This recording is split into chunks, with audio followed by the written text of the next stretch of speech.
চিন্তা আমাদের আগামী প্রজন্মটাকে সম্মান করতে হবে, হিংসাকে ভুলে যেতে হবে। চাওয়া হয়েছে মানে হয়েছে আমরা।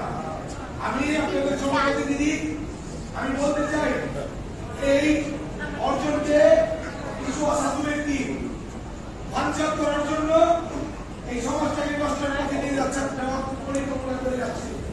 আমরা এই সুযোগ তাদের দিব না, আমরা ভুলে যাব না। দীর্ঘ 17 বছর এই সরকার যেহেতু পতন হয়েছে, আবার আমরা নতুন সরকার করে এরকম আবার অগ্রসর করবেন এই চিন্তা কারণ এই জনগণ এবং এই দেশ জেনে গেছে সরকারি রাজু বলেন বিস্তার নেই।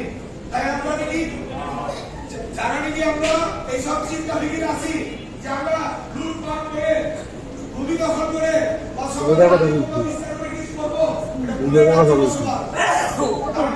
আমি সেই বলতে চাই সমাজের দিশা সন্ত্রাসী চুরি ডাকাতি জমি দখল অবৈধ চাঁদা আমি সম্পৃক্ত না, আমরা সম্পৃক্ত না।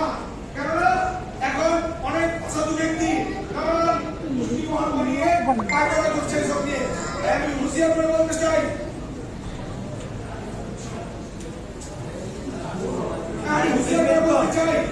যারা এইসব চিন্তা মাথায় রেখেছেন ভুলে যান। কেননা কালকে পরশুদিন রাতে এখানে ভেজাল ছিল, ভেজালটা চুরি করে নিয়ে গেছে। আমি জানার সাথে সাথে কালকে বিকাল 6 বিকাল সন্ধ্যা করে আনছি। এই নদীতে এখান থেকে চুরি করে নিয়ে গেছে, এটা উদ্ধার করে নিয়ে আসছি। এখন এই যে আমাদের সমাজের অবক্ষতা, এটা যদি হয় কেন এমন বৈশিষ্ট্য